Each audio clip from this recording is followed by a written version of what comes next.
vanished.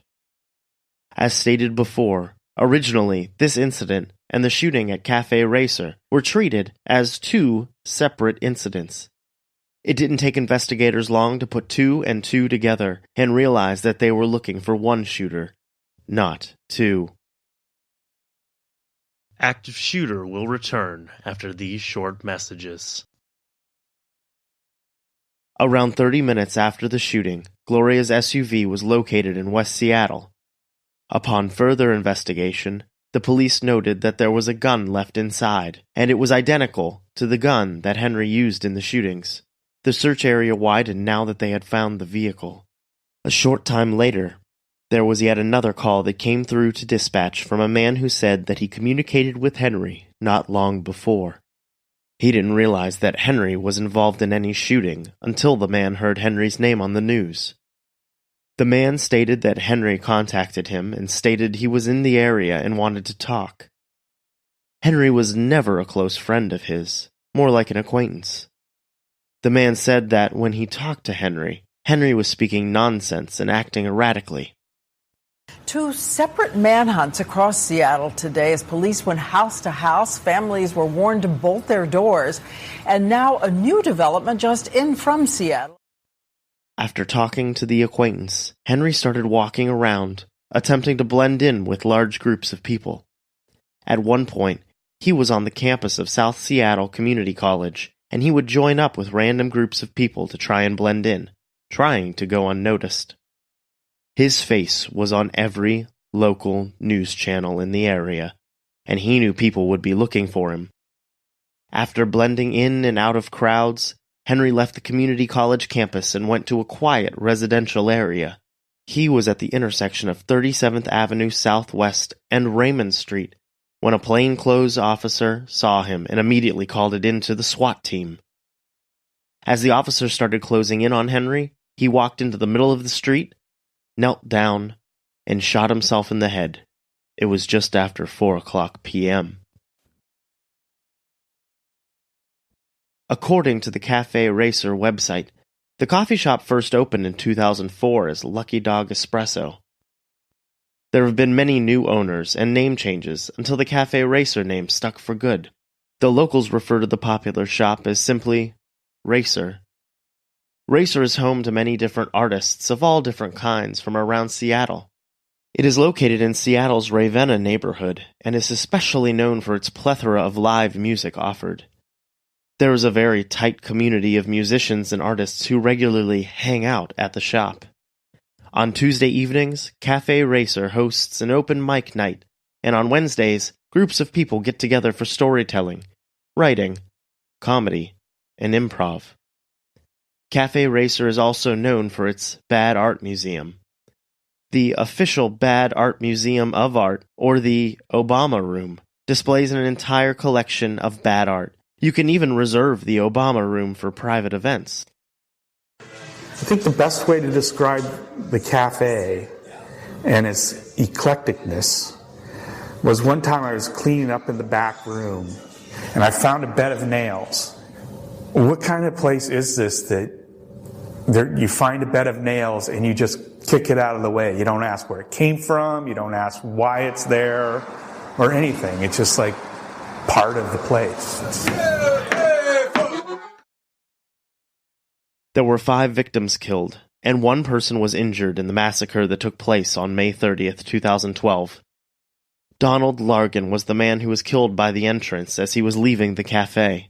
Donald was a 57-year-old man that was a graduate of Shorecrest High School and the University of Washington. He was an urban planner and had his own consulting firm for the last 12 years. Donald was a huge advocate of active living and was always promoting walking and biking as a mode of urban travel. Some of his urban planning work was actually used in the Seattle Parks and Rec policies. Donald also enjoyed playing the saxophone. His mom, Betty Parker, later reported that Donald's organs were donated. Donald and his partner, Glenna Wilson, loved vacationing in Costa Rica and would go as often as possible. Drew Kariakades was a 45-year-old man that lost his life as well. His first name was Andrew, but everyone knew him as Drew. He played bass in a band called Circus Contraption and another called God's Favorite Beefcake. He knew many circus-type tricks, including laying on a bed of nails. Drew was born on January 27, 1967, in Japan, but he was raised in Florida.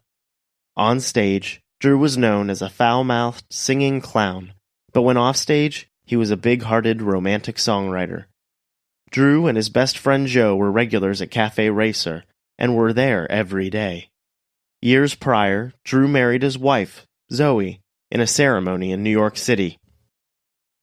Joseph Albanese, or Joe, was Drew's very best friend, and while they were both taken from the world far too soon, at least they were together. Joe's nickname was Vito, and he played the bass just like his best friend. Joe was the youngest of 5 children, and grew up in a Catholic Italian family. Originally from Hillsdale, New Jersey, he and his family moved to Arizona when he was 10 or 11 years old. Joe's sister said that Joe was a rebel growing up, and always had been into music. In fact, he was in a punk rock band as a teenager. Joe will also be remembered as being a jokester and someone who had a deep love for music and being with his friends.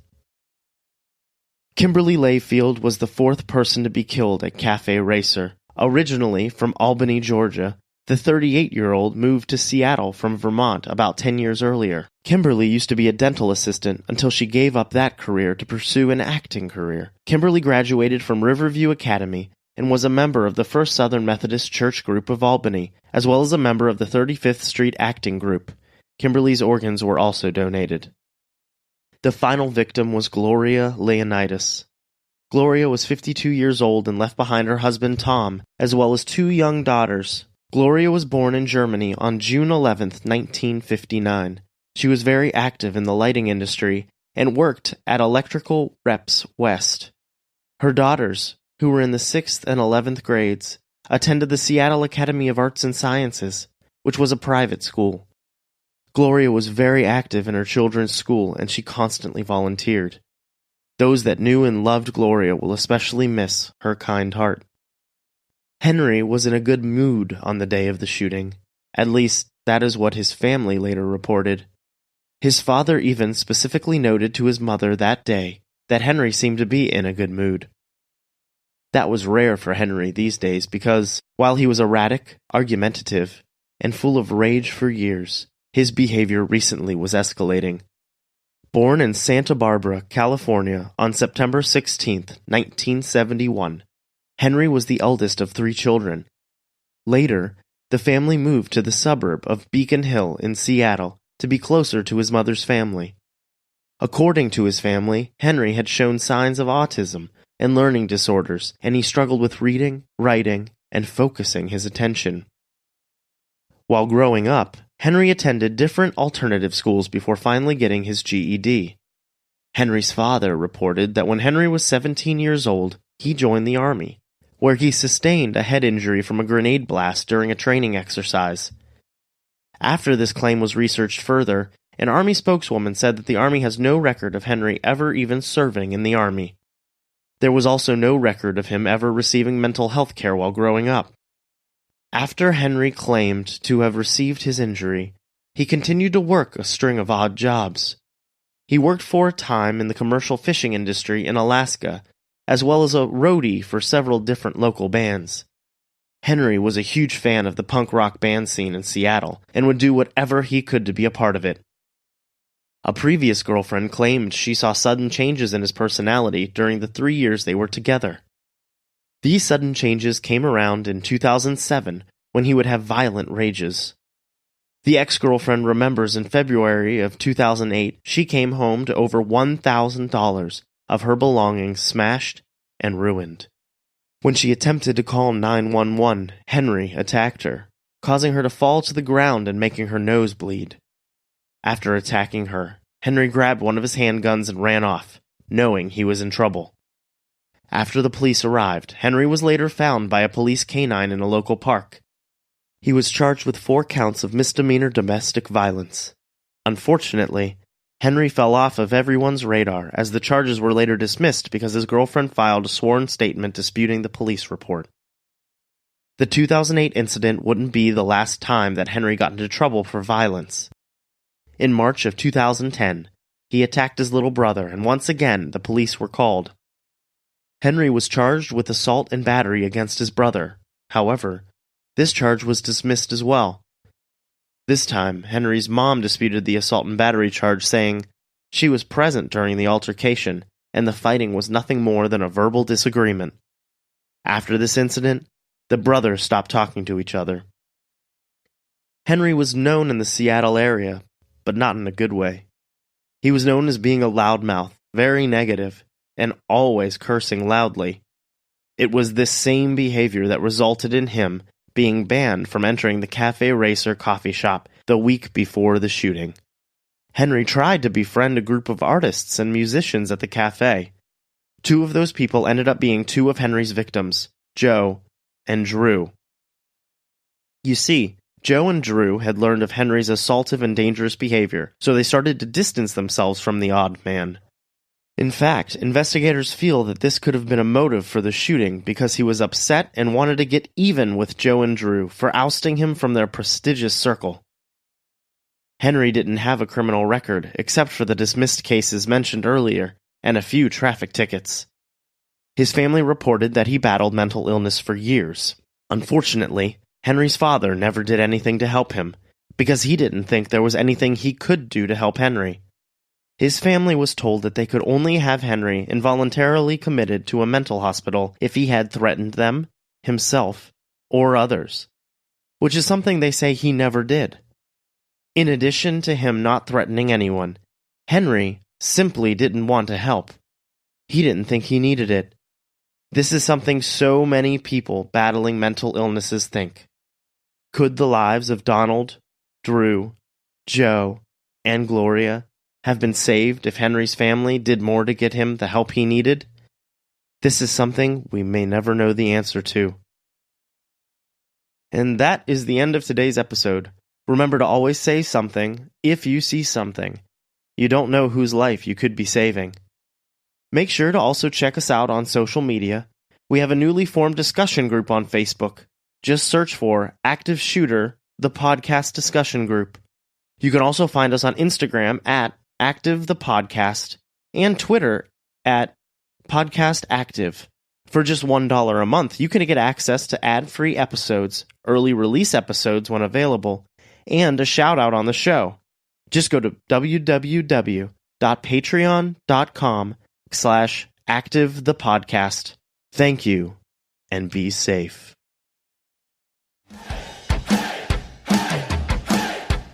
Welcome to the True Crime Lab, a show from Jay and Rude Boy about true crime. Join us as we cover topics like notable and unknown crimes, serial killers, cults, white-collar crimes, the occult, aliens, the Hamburglar, killer clowns from outer space, haters of Monty Python, the Irish. Jay, dude. With deep dives into stories, narratives, and thorough research, we hope you learn something new about even the most discussed cases. We never make fun of the victim or the victim's families, but we sure as heck make fun of the criminals. Because, well, they deserve it. We'll be covering topics each week, so you'll always have something fresh to listen to.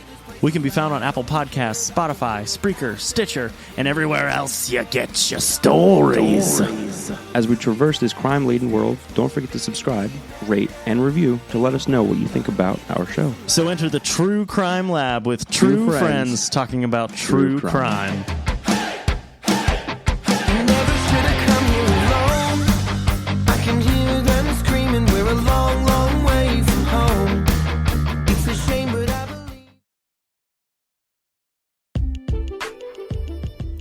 Hey, it's the Roll Call Room podcast, your hosts Nick and Mike. We tell police stories. We talk about mental health and PTSD. We have a great time in the studio. We have guests on the show.